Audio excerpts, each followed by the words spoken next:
Hello everybody, welcome to today's lecture.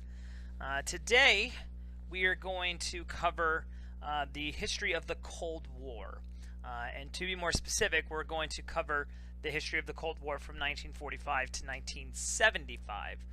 The Cold War itself actually continues until about 1991 when the Soviet Union collapses and the Berlin Wall falls down. Actually, that occurred a couple years before that.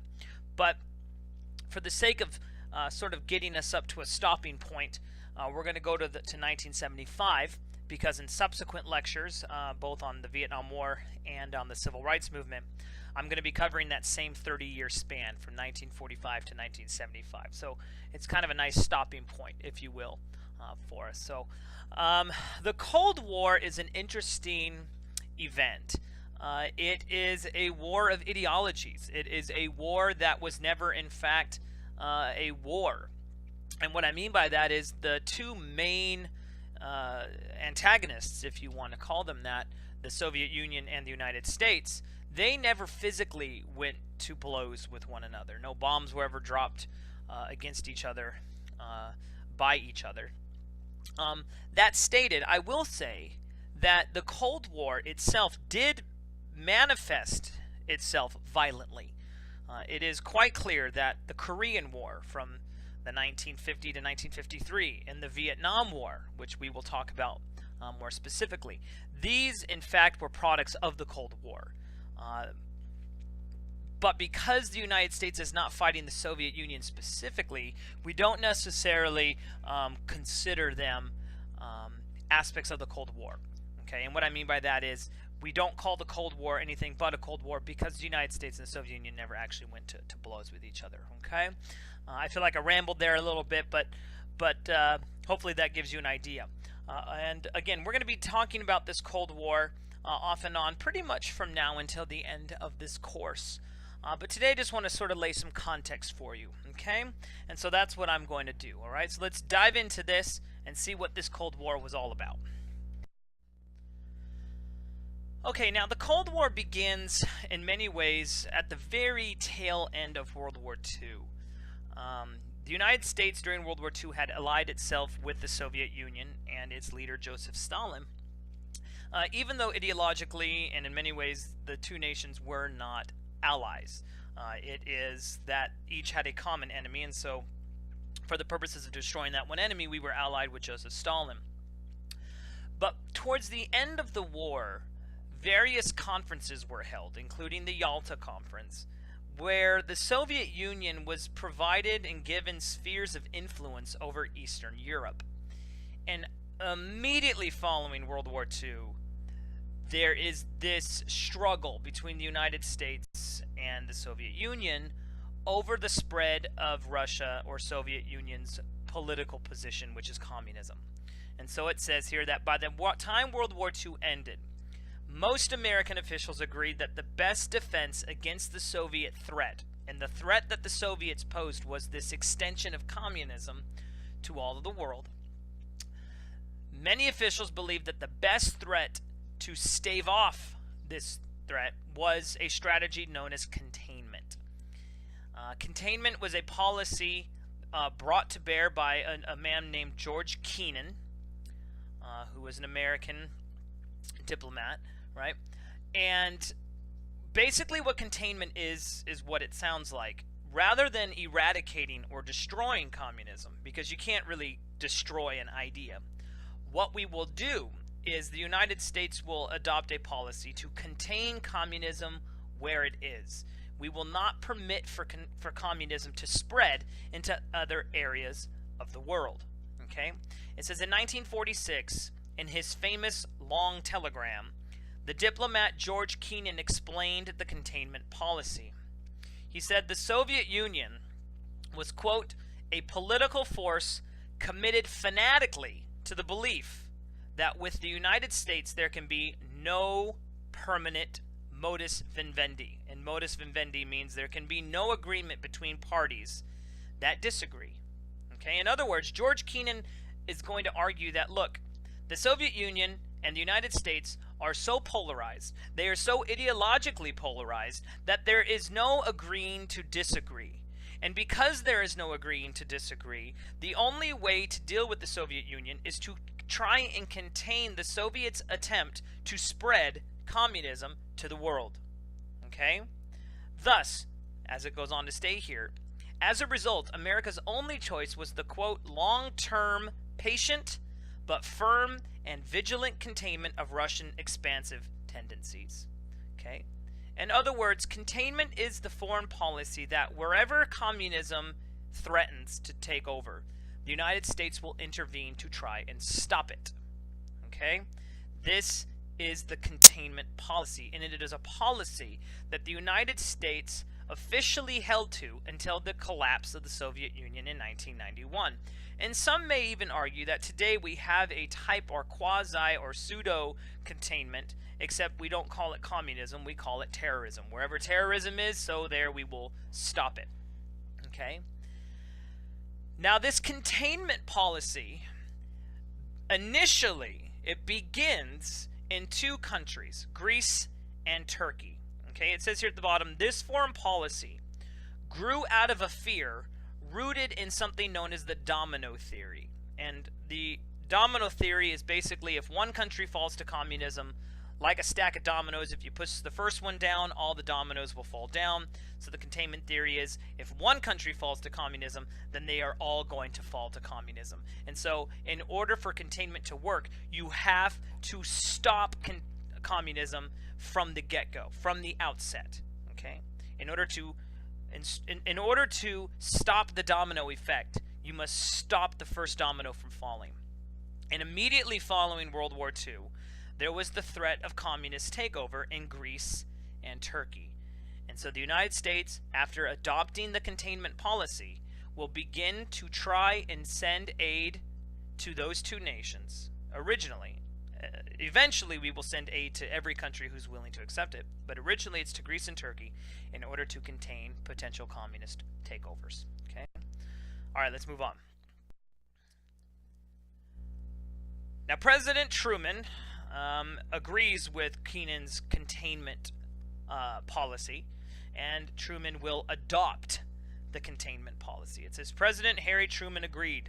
It says, it must be the policy of the United States, Truman declared before Congress in 1947, to support free peoples who are resisting attempted subjugation by outside pressures. In other words, what Truman is saying is that, look, Kennan is correct, and we must support the free peoples of the world against potential communist takeover.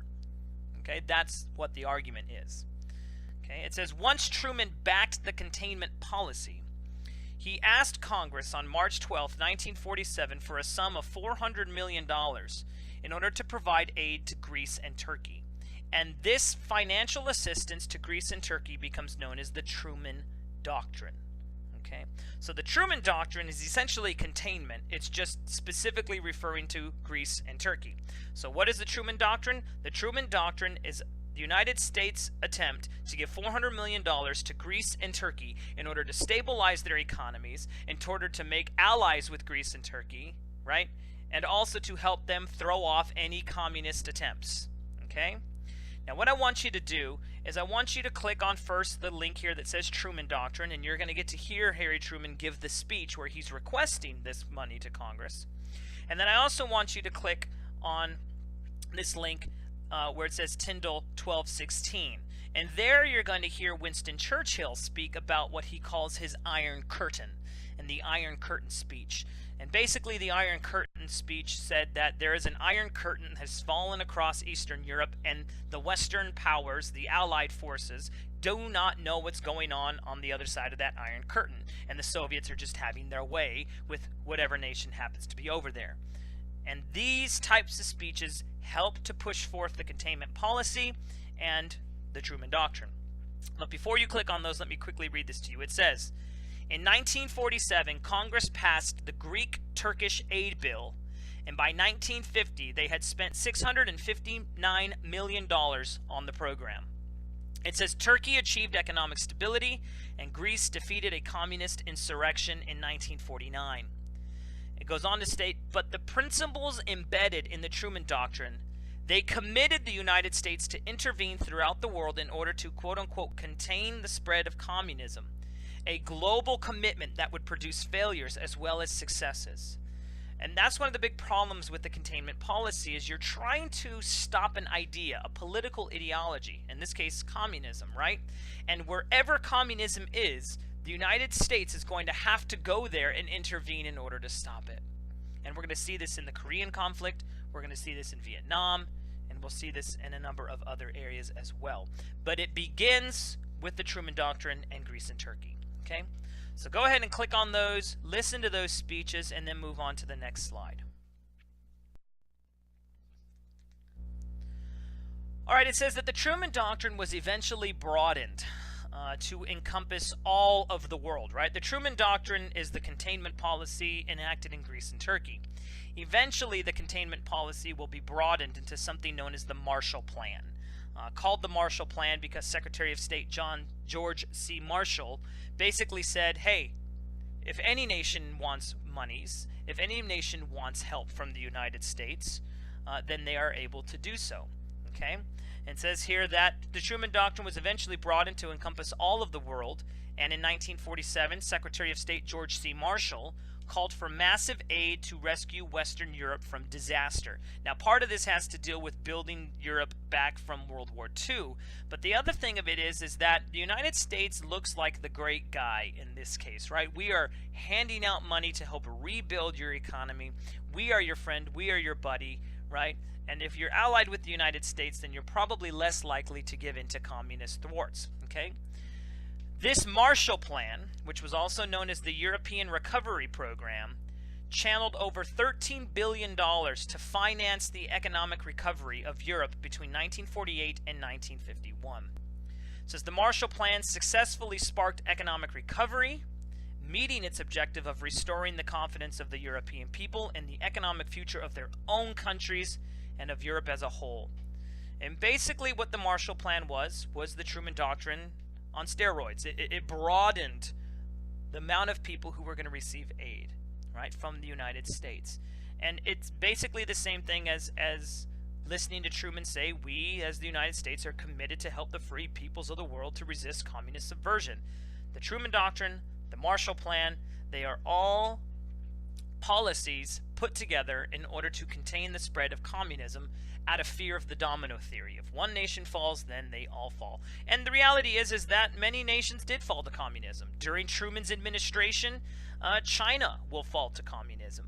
Later, Cuba will fall to communism, right? And it's only been just recently that we have opened up relations, diplomatic relations with Cuba, right?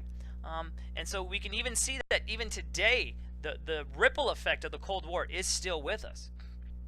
All right, let's move on. It says, as successful as the Marshall Plan was, or would eventually be, in bringing about economic recovery, it says the relationship between the Soviets and the United States continued to fall apart.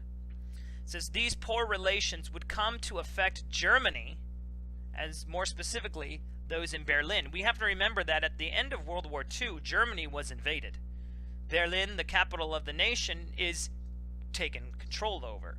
And it is controlled by the Allied powers. That would include Britain, the United States, and the Soviet Union, right?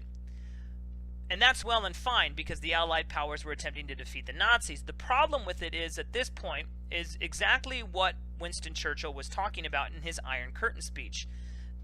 Europe had been cut in half, so to speak, by this symbolic Iron Curtain, right? And on one side, you've got free peoples being controlled by Western powers, and on the other side, you sort of have this non-free peoples controlled by communists, right?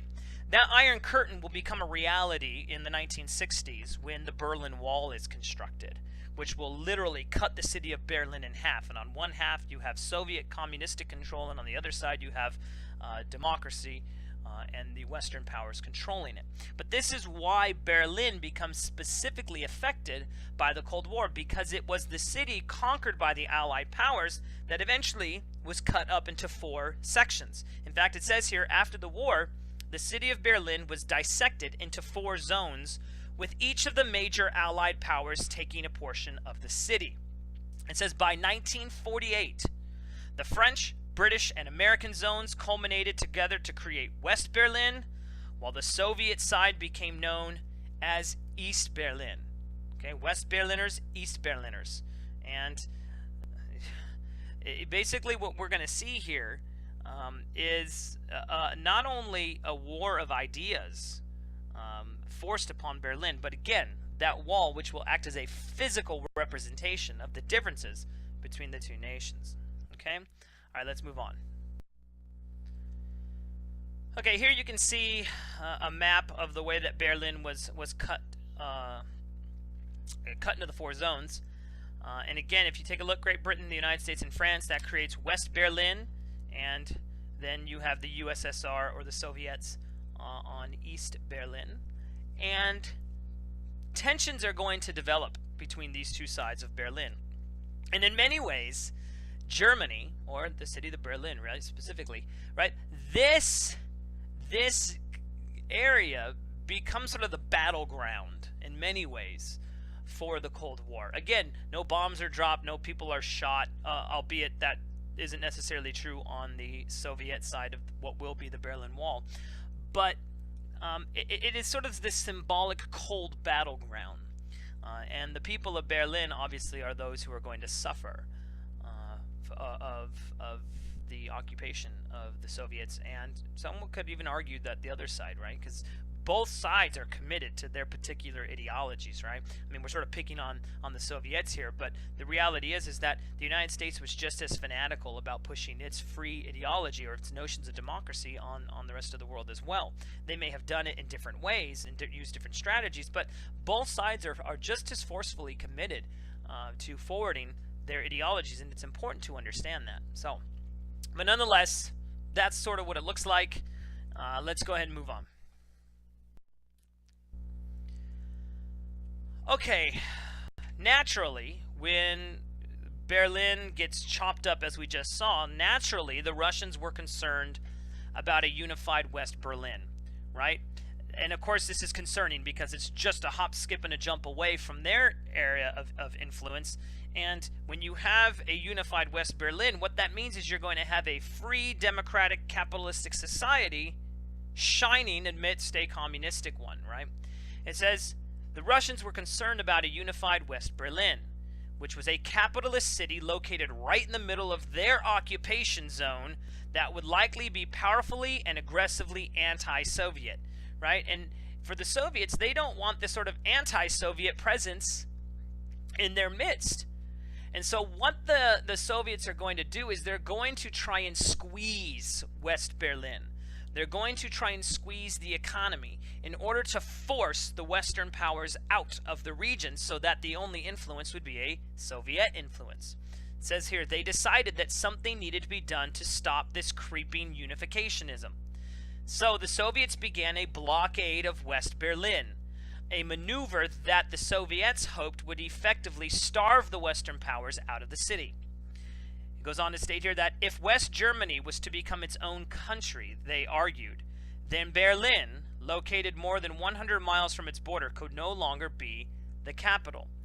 And so what the Soviets are effectively going to do here to try and keep West Berlin from unifying, to try to force the Western powers out, what the Soviets are going to do is they are going, as I said, to blockade goods and services from transferring from one side of the city to the next, right?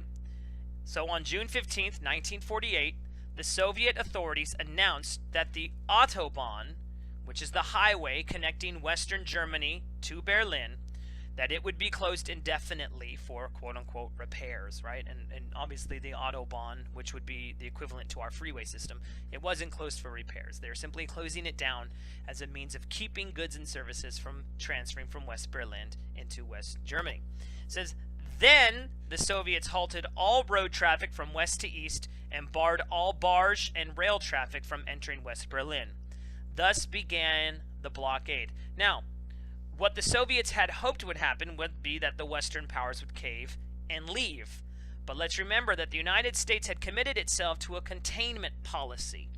And the only way to contain communism at this point was to fight back. Now, we're not going to start dropping bombs, but what we are going to start doing is we're going to drop goods and services into the various areas affected by the blockade. And this becomes known as the blockade. My mind just went blank. It's the United States attempt to bring goods and services, medical aid, food, water, clothing to those areas affected. And again, my mind just went blank, and I can't think of the name of it right now. But what I'm trying to describe is America's response. If the Soviets are not going to provide aid to these areas, if they're not going to allow food and water, then the United States is going to. Okay, let's move forward. Yes, there's the name. It's called the Berlin Airlift, right? This is the Berlin Airlift is, again, the United States reaction to the blockade, where we airlift these commodities and goods into the affected areas. It says the Berlin Airlift was supposed to be a short-term measure, right? It's supposed to be a measure of containment, right? It says, but it settled in for the long haul as the Soviets refused to lift the blockade. And so I think what the Berlin Airlift demonstrates to us is what containment really was, right? It cost a ton of money for the United States to fuel planes with jet fuel, to send commodities into the affected areas. I mean, it cost the United States a lot of money. It also cost a lot of manpower and time. But the United States could not withdraw from the Berlin Airlift as long as the Soviets were willing to keep it going, because containment does not allow for you to withdraw. Containment means that you have to stay the course no matter what. Okay? It says for more than a year, hundreds of American, British, and French cargo planes ferried provisions from Western Europe to the Tempelhof, which was in the American sector, Gatow in the British sector, and Tegel in the French. Okay? It says at the beginning of the operation, the planes delivered about 5,000 tons of supplies to West Berlin every day. By the end of the airlift, however, those loads had increased to about 8,000 tons. And it says in the end, the Allies carried about 2.3 million tons of cargo in all over the course of the airlift. And again, they're sending water, food, clothing, blankets, medical supplies, pretty much anything that might be needed that is being blocked by the blockade put into place by the Soviets. Okay, what is the Berlin Airlift? What is this blockade? It is an example of the way that the Cold War was being fought between the Soviet Union and the United States, right? The Soviet Union and the United States are not going to start dropping bombs and shooting bullets. Instead, they're going to do things like this: blockade other people's areas, and they're going to fight back by sending in commodities, right? So the Berlin Airlift is one example of the way that the Cold War was fought. The Truman Doctrine, the Marshall Plan, further examples of the way that the Cold War was fought, right? Provide aid and other goods to these nations who are trying to fight against communist subversion, okay? And all of it done for containment, to contain the spread of communism, okay? All right, hopefully I have not beat that horse too dead, but let's go ahead and move on from here. This is an image of the Berlin Airlift, or at least one of the airlifts, right? Just to give you a sense of what people were experiencing. I don't have anything remarkably insightful to say about the photo. It's just a plane flying goods into the affected areas of the blockade. Let's move on. Again, yet another photo of the Berlin Airlift. So you can feel free to take a look at these photos again if you're interested, but I just want to give you a sense of what it is that was going on. All right, let's move on. Okay, so almost needless to say, but I'm going to say it anyways, the relationship between the United States and the Soviet Union from 1945 onward, for the first 5 years or so, the relationship is not good. The relationship is tense. And the result of this tension is the formation of some important alliances. It says in 1949, the prospect of further communist expansion prompted the United States, plus 11 other Western nations, to form NATO, also known as the North Atlantic Treaty Organization. Okay?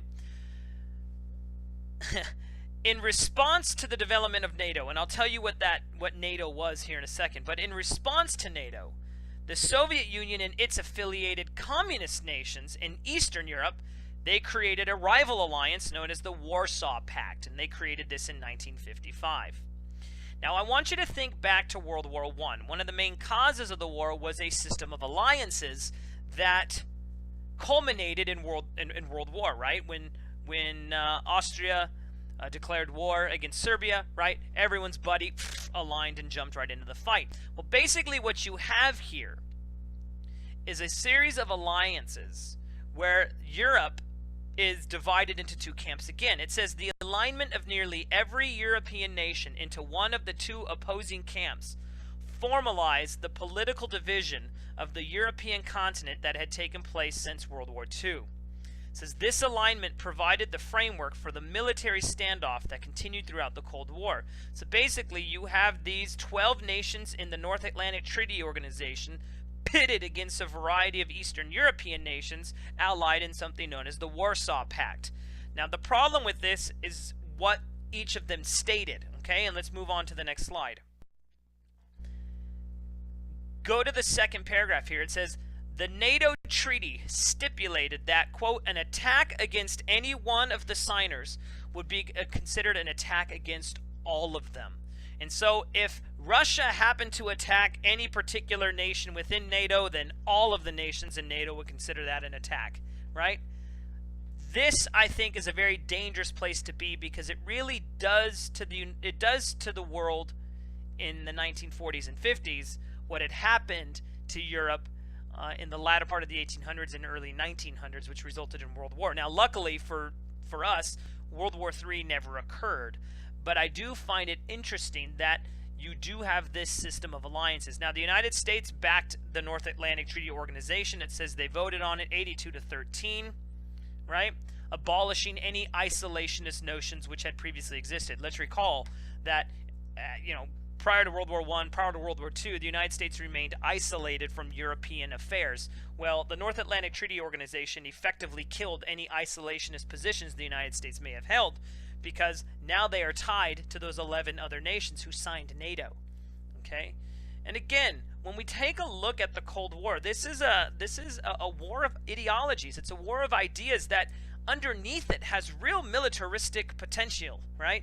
I mean, anybody attacks anyone from either one of these two organizations, whether it's NATO or the Warsaw Pact, and you're going to have World War III. Again, luckily that never happened, but this Cold War at every minute could have turned into a bloody, nasty nuclear holocaust. And to be truthful, and I'm sure if you ask your parents or your grandparents this, right, if you lived through the Cold War, the threat of nuclear war was a very real thing. People had drills in school, what happens if an atomic bomb drops? Get under your desk and kiss your butt goodbye is essentially what would happen, right? But this threat, this fear of communist subversion, this fear is going to lead to some interesting potential militaristic things. And one of those, of course, are these system of alliances. As we will find out later, Cold War tensions will also result in an armament race, right? Not only will it create a camp of alliances, it's going to create, at least for Harry Truman and some other presidents, including Ronald Reagan later, right, a move towards increasing the military, right? And again, these are all things that were true right before World War I, okay? That we don't actually go to war with the Soviet Union, I think, has much to do with the atomic bombs dropped on Japan. We knew the scale and size of atomic weaponry, and the bombs that were developed during the Cold War were far more powerful than anything that was dropped on Japan. And so there was this sense about what a nuclear holocaust would look like. And so while we can look at the events of the Cold War and say, man, it looks like we might be moving towards World War III, I think in the back of everyone's mind is Hiroshima and Nagasaki. What would this result in? Okay, probably the extinction of a lot of people. Okay? All right, I've digressed a bit. Let's move forward. Okay. Now, I had just alluded to this, but it says the containment strategy, in addition to bringing out the Truman Doctrine, containment in addition to bringing out the Marshall Plan, containment in addition to creating these camps of alliances. It says the containment strategy also provided the rationale for an unprecedented arms buildup in the United States. And this is what I was just referring to on the previous slide of an armament race. Okay, who can build the bigger, badder bomb? Who can build the bigger, badder weapon, right? It says in 1950, a National Security Council report known as NSC 68 echoed Truman's recommendation that the country use military force to contain communist expansion anywhere it seemed to be occurring. Okay? Anywhere it seemed to be occurring. Now, by 1950, I believe China had already fallen to communism. And it sort of hit the Truman administration like a ton of bricks, because no one really thought that China was going to fall to communism, and all of a sudden, China does fall to communism. And the question that, begins to be asked of American politicians is, who lost China? Who's responsible for this, right? Your policy is containment, containment, containment, but China fell to communism, so you're clearly not containing it there, okay? And so Truman begins to move more towards a militaristic position, right? And the National Security Council report, NSC 68, echoes that militaristic position of, we need to be building bigger, badder weapons. We need to use military force in order to contain communism wherever it may spread.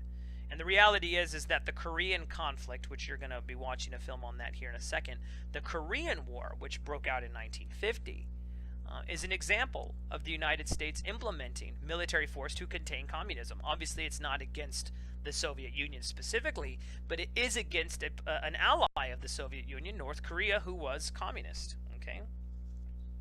And we're going to be building these weapons, and one of the things I do need to make clear is that not every president who held the office during the Cold War was a warmonger. In fact, what you'll see is that through various presidencies, some were more militaristic and others were more diplomatic, and there's sort of these peaks and troughs that occur during the Cold War, where tensions are very high during some presidencies and they sort of abate a bit during other presidencies. But Truman's presidency is one where tensions are high. Right? China's been lost to communism, right? And when Korea finally, when North Korea begins to become antagonistic against free South Korea, right? He feels like he has to go in and defend South Korea. He doesn't feel like he has any other option. Okay? And again, there's going to be a film that you'll watch, which will deal with North Korea. Okay, moving on. All right, it says, in particular, American officials encouraged the development of atomic weapons, like the ones that had ended World War II. It says, thus began a deadly armament race. It says, in 1949, the Soviets tested an atom bomb of their own. In response, President Truman announced that the United States would build an even more destructive atomic weapon, the hydrogen bomb, or what they called the super bomb. And of course, Joseph Stalin would follow in suit, in following kind, right? If you're going to build the H-bomb, so the Soviets will build the H-bomb. And the truth of the matter is this is no different than what's going on, or what had gone on, between Germany and Great Britain right before World War I. If you recall, right before World War I, both nations are trying to build the biggest, baddest battleship. And what was the result? War. That's what we're doing here, except now we're doing it with nuclear weapons. It says, as a result, the stakes of the Cold War were perilously high. The first H-bomb test showed just how fearsome the nuclear age could be. It says it created a 25 square mile fireball that vaporized an island, blew a huge hole in the ocean floor, and had the power to destroy half of Manhattan. It says subsequent American and Soviet tests spewed poisonous radioactive waste into the atmosphere. Okay, so between the tests and what we saw in Japan at the end of World War II, it's pretty clear what the ramifications of these bombs would be. And one has to suspect that these tests and this knowledge is really what kept us from actually using these weapons, right? That we have them is one thing, right? We have them. We have the potential to kill you. Whether we actually do that is quite another, okay? And that's why tensions were so high, because both sides had these weapons. And neither could be sure when or if the other would use them, right? And that's an important reality that we have to bear in mind, particularly for those of us who did not live through the Cold War. That heightened sense of fear is actually going to manifest itself in some really horrific ways, particularly in the United States when there's a communist witch hunt. I mean, there is just a radical fear that communist subversions are in the United States, that the Soviets are going to try and shoot lasers and kill us from outer space. I mean, this fear drives some irrational things during the Cold War period.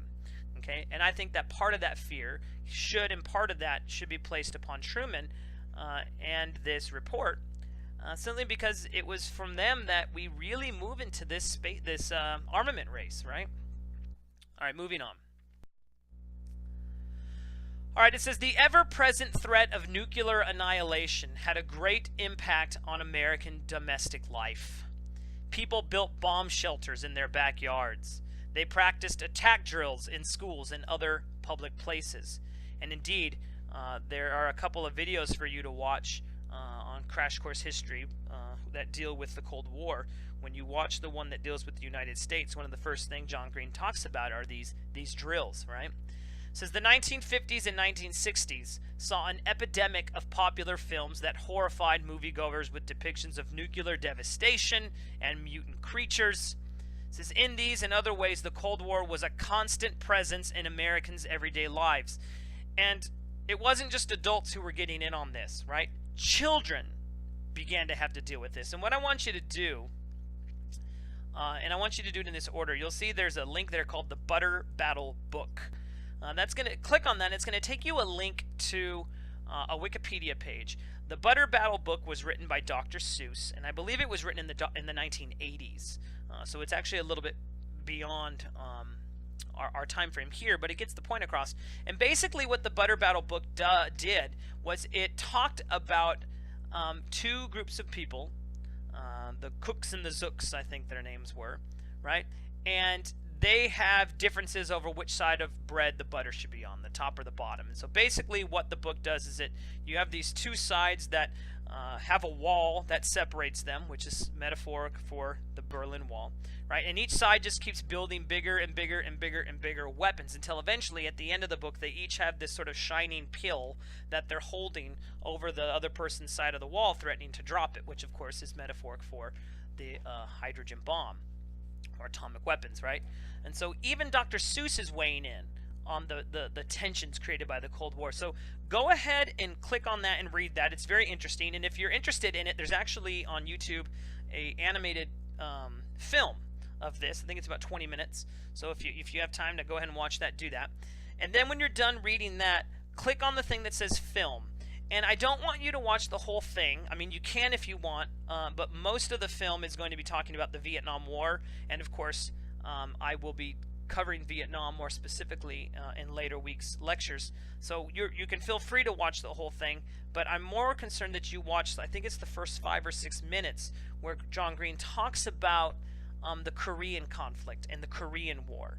Okay? And the Korean War, in many ways, is the very first violent outbreak of the Cold War for the United States. It's the first time that we send guns and troops into a nation in order to contain communism. Up to that point, it had really been a diplomatic affair. It had been an economic affair, but now with the Korean conflict and then later on with the Vietnam War, right, we're going to be using some of these weapons that we're developing. So go ahead and click on those, check those out, and then move on to the next slide. Okay, up to this point, we've seen that the Cold War has manifested itself economically through the Truman Doctrine and the Marshall Plan and the Berlin Airlift, right? We've seen that it has manifested itself in a space race. I'm sorry, not a space race, an armament race, right? With the construction of new weapons. We have seen, as you just watched with the film, in the Korean War, that it has now, by 1950 through 1953, when the Korean War occurred, manifested itself militaristically. But another area was space exploration, right? The final frontier. And the Cold War helps to bring about, if in fact it didn't itself actually bring about, the space race. It says space exploration served as another dramatic arena for Cold War competition. And the reason why it does is because on October 4th, 1957, a Soviet R-7 intercontinental ballistic missile launched something called Sputnik, which is the Russian word for traveler. It launched Sputnik, the world's first artificial satellite, into the Earth's orbit, right? It says Sputnik's launch came as a surprise and not a pleasant one for most Americans, okay? Now, if you click on the word that says Sputnik, it's going to take you to a film where you'll see news coverage during the time when Sputnik was launched. It's not necessary that you watch it. I just think it's an interesting thing to see what people are saying. You know, in the film they talk about, you know, is the satellite transmitting a code? Could the satellite, you know, shoot missiles from outer space onto the United States? You know, and it's very hokey, but it demonstrates the types of fears that were prevalent in the United States. Okay, but launching Sputnik into space started a space race, much like the armament race, right? Who can build the biggest, baddest weapon? Well, whoever can do that can prove they're superior. And this way, the space race was another avenue where whoever can get the first man to the moon is superior. Whoever can launch the first man into space is superior. And as far as October 4th, 1957 was concerned, the Soviets had beaten the United States and put the first thing in space. Now, there was a great fear that Sputnik was a type of system that was going to launch missiles onto the United States from outer space. That's not what it was, but there was this fear. It says, in the United States, space was seen as the next frontier, a logical extension of the grand American tradition of exploration, and it was crucial not to lose too much ground to the Soviets. It says, in addition, this demonstration of the overwhelming power of the R-7 missile, seemingly capable of delivering a nuclear warhead into U.S. airspace, made gathering intelligence about Soviet military activities particularly urgent. And so, in fact, the United States will send spy planes over Soviet Russia, taking pictures and gathering intel in order to find out exactly what's going on. Again, this is evidence of the way that the Cold War was fought. It's not with bullets, it's with missiles launching rockets into space. It's with blockades against Berlin. It's with building up armaments and hydrogen bombs. Not necessarily to use them, right? Because we never did, but to prove how big and bad you were. Okay? And of course, sometimes it did erupt into violence, as we saw with the Korean War. Alright, moving on with Sputnik. So what's the response to Sputnik? It says in 1958, the U.S. launched its own satellite, known as Explorer-1. It was designed by the U.S. Army under the direction of rocket scientist Wernher von Braun, and what came to be known as the space race was underway. It says that same year, President Eisenhower signed a public order creating the National Aeronautics and Space Administration, also referred to as NASA, as well as several programs seeking to exploit the military potential of space. It says that said, despite America's attempt to keep up, it says the Soviets were one step ahead, launching the first man into space in April of 1961. And by the time that the Soviets launched the first man into space, Eisenhower is no longer president. Rather, John F. Kennedy is president. He had won election the year before. And it will be John Kennedy who will make the promise that the Americans will be the first to land a man on the moon. And it was a promise that he himself personally could not keep because he was assassinated, but it is one that he was correct about. The Soviets may have been the first to launch a man into space and the first to launch a satellite into space, but the United States was the first to land a man on the moon. And we staked our claim on the moon by driving our flag into it. We can now claim the moon for the United States. So there you have it. But again, the point in all of this, well, there's many points, but one of the big ones is just to understand that this is the way the Cold War was fought. It's fought with these various unique methods of proving how strong you are that don't necessarily have to do with bullets. Okay, I digress. Let's move forward.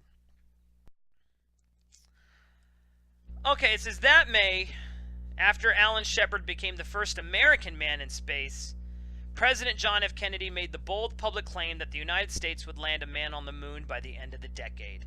and his prediction came true on July 20th, 1969, when Neil Armstrong of NASA's Apollo 11 mission became the first man to set foot on the moon, effectively winning the space race for the Americans, right? And again, you can see our flag on the moon. We planted it there. Boom. We did that, right? It says, U.S. astronauts immediately came to be seen as the ultimate American hero, and earthbound men and women seem to enjoy living vicariously through them. I suspect that October or the next Halloween, astronauts in space types of costumes were absolutely aghast, right? Everyone was wearing them, right? I mean, instantly they become rock star famous, okay?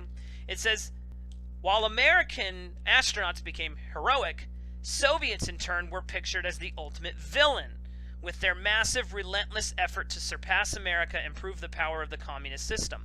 But again, and I've mentioned this before, and it's important to keep in mind that, you know, the Soviets were depicted as, it says here, relentless in order to prove their system. But the United States was doing the exact same thing. They just were forwarding a different type of system, okay? One of democracy, right? As opposed to communism. But I suspect if you're going to be able to forward yourself as sort of the hero, landing Neil Armstrong on the moon in 1969 on Apollo 11 is definitely one of the ways to do that. Now, the Apollo 11 mission almost failed. And if you click on the term Apollo 11 there is, the National Geographic did a film where they cover the Apollo 11 mission. And what I think is there is about a 6-minute clip where they talk about the landing of Apollo 11 on the moon and some of the difficulties that that Armstrong and Buzz Aldrin had in doing that. So go ahead and click on that, get a bit of a feel for the Apollo 11 mission, and then move on to the next slide. All right, guys. Okay, hopefully you had an opportunity to watch the film on Apollo 11. Now I want to sort of shift gears a little bit, and I want to talk about 2 other ways that the Cold War manifested itself early on. It says here that prior to the space race, so before Sputnik, before the space race really, heated up, it says prior to the space race, tensions flared between those living in East and West Berlin, resulting in the Berlin Wall being constructed, specifically in Berlin, and within the United States itself, because of these tensions, because of the fears of communist subversion, a witch hunt, what we call a communist witch hunt, is going to develop within the United States. And so what I want to do here is I want to talk about these 2 things. I want to talk about the Berlin Wall first, and then I want to talk briefly about this witch hunt. And again, these are just further examples of the way that the Cold War developed. Okay? So let's begin with the Berlin Wall. It says, by the late 1950s, many people living in East Germany, and that was the Soviet-controlled sector, many people living in East Germany wanted to leave. It says, no longer able to stand the repressive living conditions of East Germany under Soviet control, they would pack up their bags and head to West Berlin.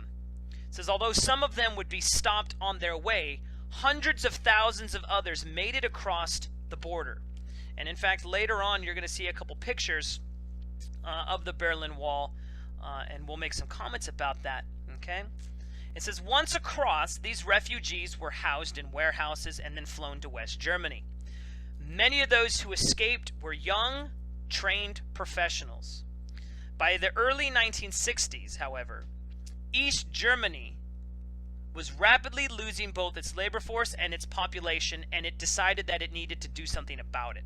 It needed a way to curtail the migration that was occurring from East Berlin into West Berlin. And the way that the Soviets are going to deal with this is by building a wall. And that will become known as the Berlin Wall. Why are they doing that?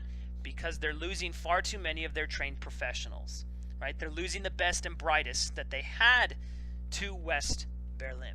And so they're going to build a wall. Okay? All right, let's move on.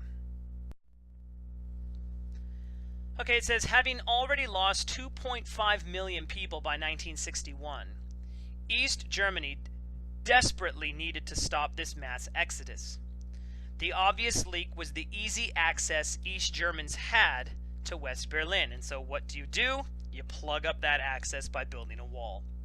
It It says, with the support of the Soviet Union, there had been several attempts to simply take over West Berlin in order to eliminate this exit point. And of course, that does not work, much as we saw with the blockade and the Berlin airlift. It says, although the Soviet Union even threatened the United States with the use of nuclear weapons over this issue, the United States and other Western countries were committed to defending West Berlin, right? Despite the threat of nuclear holocaust against them, America's containment policy made it so that they had to remain in West Berlin. And so the Soviet Union, despite their attempts to place pressure against West Berlin, has to figure out another way to keep its people from traveling from East to West Berlin. So desperate to keep its citizens, East Germany decided to build a wall to prevent them from crossing the border. And so they build the Berlin Wall. Now the Berlin Wall goes through a series of different phases, okay? And the wall will be up from the 1960s until I believe it was 89. I think it was 1989 was when the Berlin Wall eventually was taken down. And then 2 years later, the Soviet Union will actually collapse entirely. But I don't want to get too far ahead of myself. Let's move forward. It says here that there had been rumors that something might happen to tighten the border between East and West Berlin, but no one was expecting the speed nor the absoluteness of the wall. This thing was constructed almost overnight, and I don't mean the final version of it. I mean a rudimentary initial version. It says, just past midnight on the night of August 12th through the 13th, 1961, trucks with soldiers and construction workers rumbled through East Berlin. While most Berliners were sleeping, these crews began tearing up streets that entered into West Berlin, dug holes to put up concrete posts, and strung barbed wire across the border between East and West Berlin. It also says that telephone wires between East and West Berlin were also cut. And so if you happen to have family that was on East Berlin when this was happening, you may not see them again for a while. Because in the Soviet-controlled sector, there was only a few points where you could actually get in and out. And unless you had a good reason for doing so, they weren't going to let you out. And as we will see in a couple pictures, there was actually a dead man zone where there was barbed wire on the Soviet side. I don't know, let's call it 50 feet or so from one point to the actual wall. And if you had gone into that zone, as I understand it, you could have been and were killed. They didn't want you trying to scale the wall and climb over. Okay, pretty intense. Okay, let's move on. Okay, what you see here is, again, very similar to what we looked at before when we talked about the divisions of Berlin into its 4 sectors. But you can see the wall there right in the middle, and it goes through the entire territory there. Okay, now the little circles with slashes in them, you can see if you look to the top right, there's a guide there for you, right? It says those are border crossing checkpoint sections. I think it's interesting to also note that there are no airports, okay, on the Soviet side, right? But there are in West Berlin, okay? They really do not want people leaving, okay? And again, this wall remained intact until 1989, I believe it was, okay? What I want to do now is I just want to show you a couple pictures of the actual Berlin Wall so you can sort of get a sense for what it was like. Okay, the first picture I believe is more contemporary, and the second picture I think is a bit more antiquated. Okay, here it's an interesting picture, and if you take a look on either side of the wall, it's a very different type of scenario, right? On the right-hand side, if you haven't already guessed, that is West Berlin.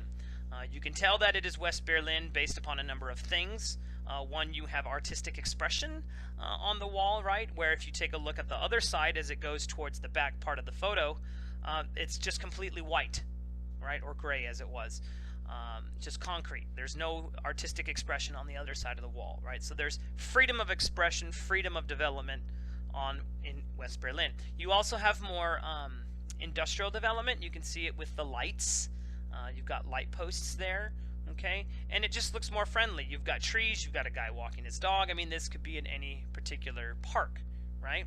And that would be West Berlin. On the other side, you have East Berlin. Looks very militaristic, and you'll note that there is a zone that those army personnel are in, right? If you look from the truck and you just go to the left towards the light post, right? there's a fence there, and that's to keep people away from the wall. And obviously the fact that there are military personnel there suggests that if you happen to go towards the wall, you're going to be dealing with them. It's just a stark reality. Okay, this wall is a representation of the way that the Cold War was being fought. It is dividing West Berlin from East Berlin, democracy from communism. Okay, and the Soviets are the ones who put that there. Now eventually that does come down, as I mentioned. Okay, all right, let's move on to the next picture. All right, this one seems fairly explanatory, right? You have a bunch of people on West Berlin, and I believe this was earlier on, right, when the early walls were being built. And on the other side, you've got an army individual, right, personnel with guns and weapons to keep people from crossing. Okay, again, it's interesting. And for those of you who read the synopsis of the Butter Battle book, you know, this is what they're talking about. This is what Dr. Seuss is dealing with in that. A wall with weapons being built to keep people from one side to the other. Okay, to keep Western influence out of East Berlin. Okay. All right, so that's one way that the Cold War began to manifest itself. And of course, this is being done in Germany. What we're going to talk about now is the way that communism and fear of communism developed in the United States, and it manifests itself in a witch hunt. So let's go ahead and take a look at that. Okay, it says, beginning in 1947, the House of Un-American Activities Committee, also known as HUAC, says this brought the Cold War on the home front in a new and rather frightening way. It says the committee began a series of hearings designed to show that communist subversion in the United States was alive and well. And the reason why we call this a communist witch hunt is because it was very comparable or similar to the witch hunts which occurred in Salem in 1692. If you're not familiar with that event, essentially what happens is there was a series of young girls who were accusing various women in the town of Salem of practicing witchcraft on them, and what hysteria goes through the town of Salem, and people just start accusing everyone of being witches until eventually it just becomes this sort of crazy outgrowth of paranoia. That's what happens here in the United States. The fear of communist subversion manifests itself in such a way that the House of Un-American Activities Committee just begins to accuse everybody of being a communist, right? And the leader of this is a senator by the name of McCarthy. Okay, it says in Hollywood, HUAC forced hundreds of people who worked in the movie industry to renounce left-wing political beliefs and testify against one another, right? It says more than 500 people lost their jobs. Many of these quote-unquote blacklisted writers, directors, actors, and others were unable to work again for more than a decade because the House of Un-American Activities Committee basically said that they were communists or knew someone who was a communist. Now, how could they prove this? Well, let's say, for example, you decided to go to a meeting with your buddy at one time because they had an open bar, and you want to go and get yourself a couple cocktails. So you go to this meeting, right? And one of the things that's on the agenda is sort of socialist or communistic discussions. Now, you're not there because you're a communist. You just showed up for the free bar, okay? But because you went, you could be deemed a communist or a supporter of communism, okay? It says here that HUAC also accused State Department workers of engaging in subversion activities, right? It just got way out of hand. It was crazy. Okay, let's move on. It says, soon, other anti-communist politicians, most notably Senator Joseph McCarthy, expanded this probe to include anyone who worked in the federal government. It says thousands of federal employees were investigated, fired, and prosecuted. As this anti-communist hysteria spread throughout the 1950s, liberal college professors lost their jobs, and people were asked to testify against colleagues, and loyalty oaths became commonplace. Right? I'm going to read to you from my book, America, A Narrative History. It says, despite his outlandish claims, McCarthy never uncovered a single communist agent in the government. But with the United States at war with Korean communists in mid-1950, it was easy for him to arouse public fear. By 1951, he had outrageously called General George Marshall a traitor. his smear campaign went unchallenged until the end of the Korean War, and the Korean War ends in 1953. It says fears of communist espionage led Congress in 1950 to pass the McCarran Internal Security Act over President Truman's veto, making it unlawful, quote, to combine, conspire, or agree with any other person to perform any act which would substantially contribute to the establishment of a totalitarian dictatorship. In other words, the Internal Security Act said that you couldn't even agree with someone who might do something. You yourself are not going to be doing it, but you can't even agree with them. It says communist and communist front organizations had to register with the Attorney General. Aliens who had belonged to totalitarian parties were barred from admission to the United States. The McCarran Internal Security Act, Truman said in his veto message, would put the government into the business of thought control. Controlling one's thoughts, controlling what people can think about. And Truman said this is not acceptable behavior for the United States. Okay? Lots of ways that the Cold War is manifesting itself. Okay? And all of these things bring about fear, they bring about reactionary policies and procedures. But one of the things that is going to occur, that's going to bring the United States and the Soviet Union to the brink of war, occurred during John F. Kennedy's administration. Two events, actually. And I kind of want to wrap up by taking a look at what became known as the Bay of Pigs invasion, which will then lead to the Cuban Missile Crisis. Okay? Let's move on. It says here that during the 1960s, Cold War tensions exploded, particularly during the Kennedy administration, due to two major events, as I've already said, the Bay of Pigs invasion and the Cuban Missile Crisis. Okay, so let me quickly go through these. It says on January 1st, 1959, a young Cuban nationalist named Fidel Castro drove his guerrilla army into Havana and overthrew the existing government, which was backed by the United States. So in other words, the government that Castro overthrew in 1959 was a government that the United States had allied themselves with, which means that they are not going to ally themselves with Castro. Okay? It says for the next 2 years, officials at the United States State Department and the Central Intelligence Agency, or CIA, they attempted to push Castro from power. Okay? Now, Eisenhower is president when Fidel Castro implements communism into Cuba. Eisenhower will lose his bid in 1960, and Kennedy will become president, and he will have to deal with some things that the Eisenhower administration had put into play. One of the things that the Eisenhower administration had attempted to do was to train sort of guerrilla Cuban rebels, right, who wanted to overthrow Castro. There was an attempt to train them in the United States, and then these rebels were going to go into Cuba. They were going to land in an area known as the Bay of Pigs, and they were going to overthrow Fidel Castro. And the Bay of Pigs invasion is an absolute disaster, as we will now see. So let's move on. It says, in January 1961, the United States government severed diplomatic relations with Cuba. And again, it has only been just recently that the Obama administration reopened diplomatic relations with Cuba. Okay, we're talking years later.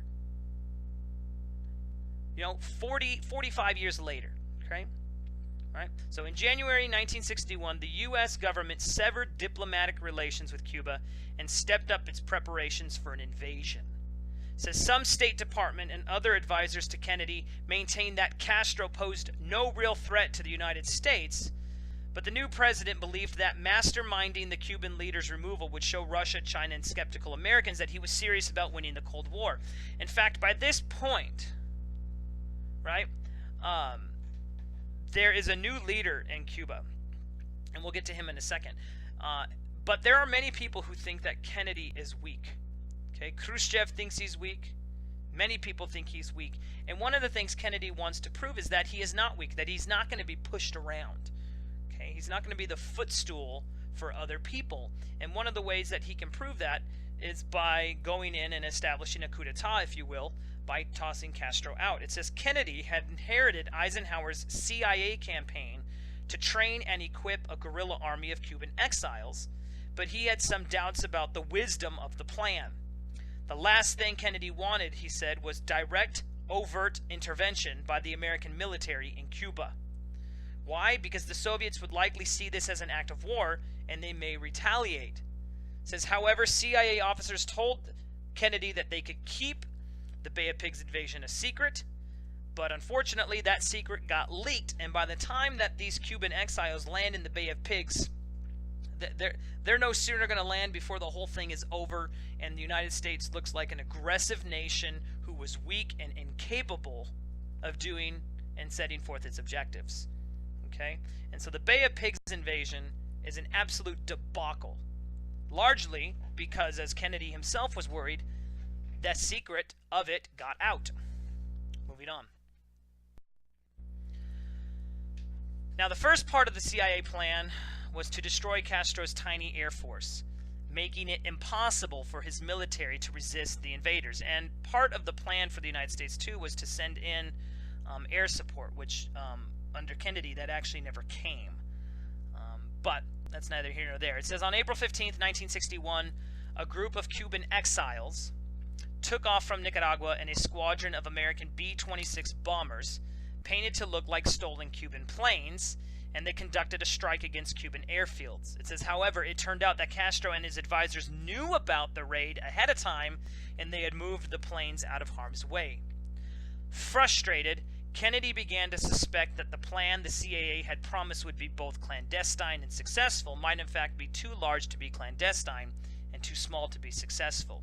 And in the end, the plan itself was leaked, as I've already said. All right? Moving on. It says here, but it was too late to apply the brakes. On April 17th, the Cuban Exile Brigade began its invasion at an isolated spot on the island's southern shore known as the Bay of Pigs.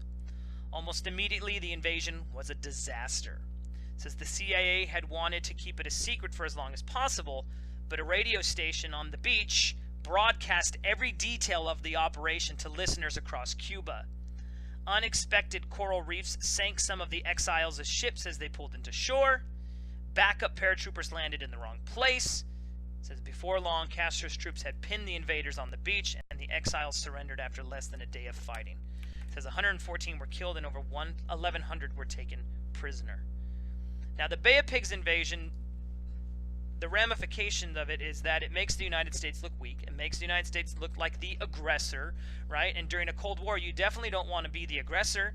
You want to look like you're the friend to the people. But in this case, it looked horrible.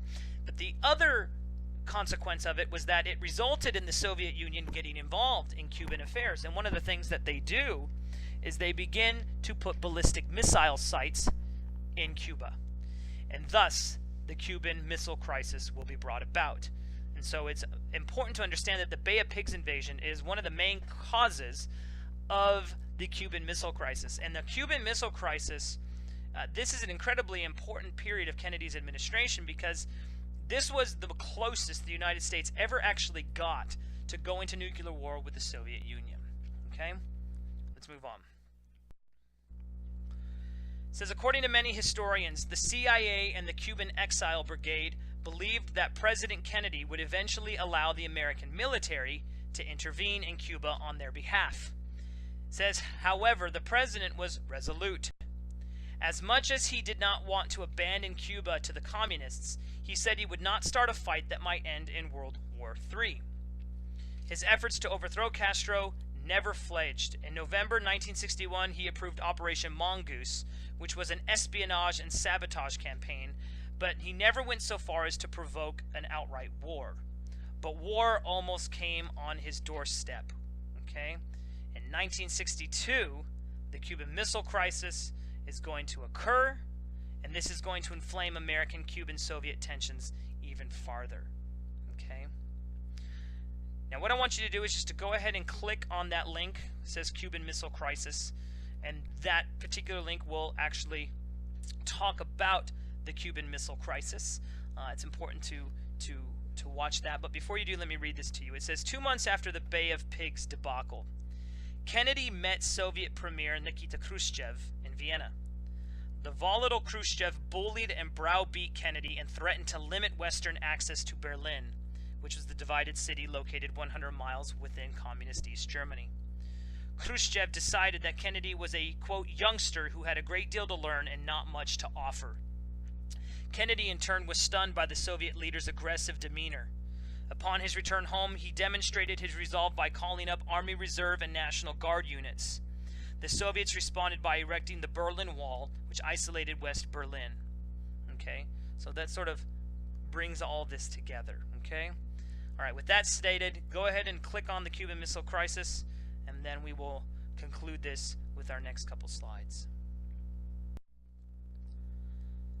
Okay, the final thing I want to mention, and I'm just going to end with this, is Richard Nixon's trip to China. Okay, where Truman was more of a militant to fighting communism, Nixon was a bit more diplomatic. It says here, almost as soon as he took office, President Richard Nixon began to implement a new approach to international relations. Since instead of viewing the world as a hostile bipolar place, he suggested, why not use diplomacy instead of military action in order to create more poles instead of just two? It says, to that end, he encouraged the United Nations to recognize the Communist Chinese government, and after a trip there in 1972, he began to establish diplomatic relations with Beijing. At the same time, he adopted a policy of détente, which means a relaxation toward the Soviet Union.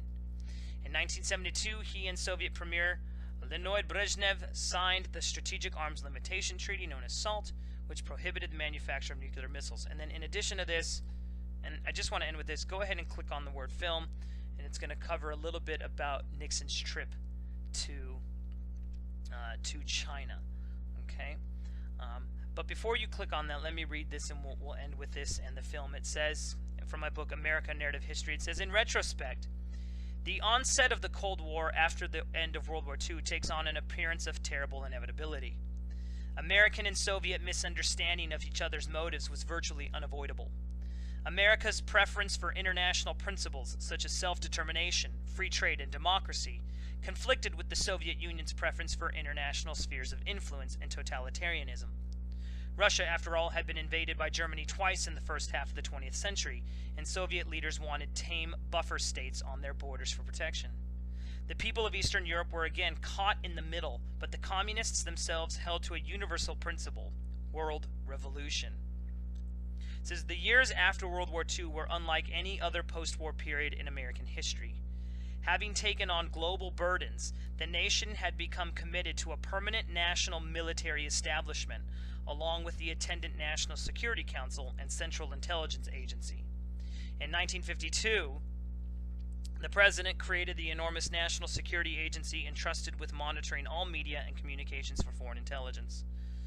And then finally it says, the policy initiatives of the Truman years led the country to abandon its long-standing aversion to peacetime alliances. And as we saw, that abandonment manifested itself in many ways, whether it be by going into the Korean War, whether it be through armament buildups, or whether it be through space race, or as far as Nixon goes, diplomatic reasons. Lots of different things developed as a result of the Cold War.